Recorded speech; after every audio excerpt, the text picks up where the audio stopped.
What's up? So this is a follow-up on my video from last year on should you buy a Chinese E-flat cornet, and I thought I'd do another quick video on this thing because I've been playing on it for 6 or 7 months now, and you know, it's some extra insights here. First off, build quality, it's been fine. We did lose, and I'll hold this up here, the pearl on the second valve. This actually just popped off the valve during my the first concert I played with this horn last December, and I've just got it held back on with a piece of Scotch tape. I've just been too busy to bother with gluing it back in, but that did just, while I was playing, it just went bing and flew off, so that was weird. Long-term playing in an ensemble with this horn, intonation. What I found out is that I had been using a Yamaha mouthpiece with with the Yamaha horn that I used before I got this one, and this is a 7D 4D E-flat soprano cornet mouthpiece. What I found out is that intonation is extremely inconsistent using this mouthpiece on this horn, and the mouthpiece that came with the horn actually plays in tune much better than that one.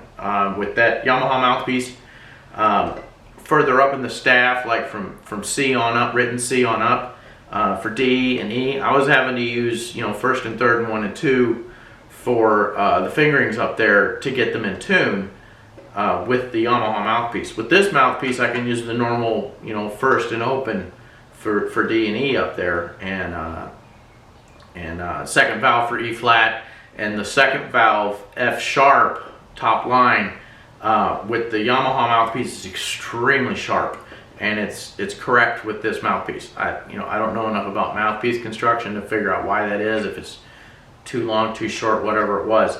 Another thing I've noticed is the slide, the tuning slide here. You know, it slides really well. And what I'm finding is when I go to empty the water key, I'm accidentally pushing the slide all the way in, and then I go to play and I'm really sharp. And I'm like, what the heck happened? Well, no, this thing, it moves really well. So if you go in and press the water key to drain it and apply any kind of pressure at all, boom, the slide's pushed in. So you got to pay attention to that while you're playing. The first valve slide moves fine. Third valve slide moves fine. The valves after playing are fine.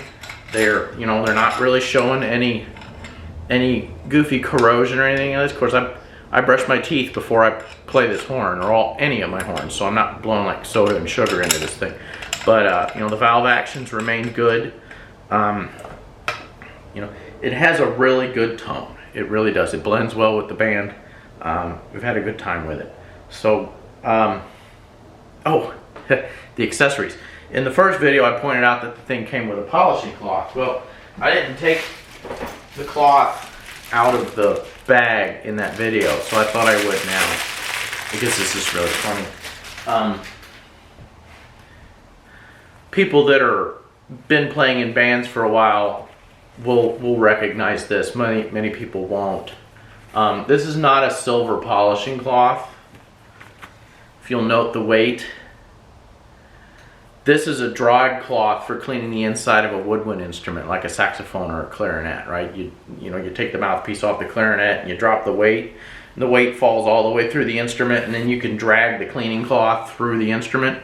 That's what this is. It's not even for a trumpet. So that's kind of one of those clueless Chinese things, right? They had a thing in a box and it said, put cleaning cloth in instrument case with instrument, and they had a pile of these laying next to it. They didn't realize that they were including a woodwind cleaning cloth with a brass instrument. Obviously this counterweight wouldn't even make it through the bends in most of this horn. So I mean, this is useless. Unless might be able to give it to my niece. She plays clarinet. So that was fun. But all in all, would I buy this thing again? Yes. For $800. You can't beat it.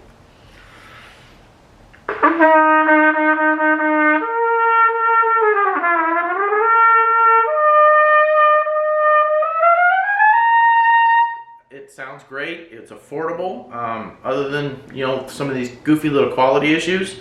And once I figured out, go ahead and use the mouthpiece they gave me to keep it in tune. It's been pretty smooth sailing. It's a good horn. I'll link the first video down below, and thanks.